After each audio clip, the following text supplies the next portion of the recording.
இல்லை பிரேக்கப் ஆகிறது அப்படிங்கிறது வந்து ஒரு ஜாதத்தில் வந்து அவங்க செவ்வாய் விடக்கூடிய கிரகங்கள், குரு விடக்கூடிய கிரகங்கள், சுக்கிரன் வக்ரம் பரிவர்த்தனை, இதெல்லாம் வந்து பிரேக்கப்புக்கு காரணம்.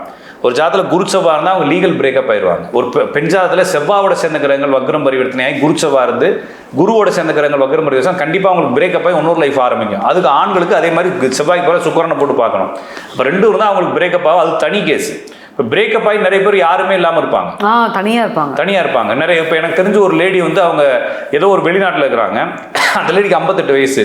அவங்க சின்ன வயசுலேருந்து இங்கேருந்து ஏதோ ஒரு பிரச்சனைக்காக அவங்க அப்பா அம்மாட்ட இருந்து இதாகி ஒரு 13-14 வயசில் இங்கேருந்து வெளிநாட்டுக்கு போயிருக்கிறாங்க. அங்கேயே யாருடைய உதவியிலேயே படித்து அவங்களே பெரிய ஆளாகி ஒரு நல்ல ஒரு போஸ்டிங் போய் நல்லா சம்பாரித்து இப்போ அவங்களுக்கு 58 வயசாகிடுச்சு.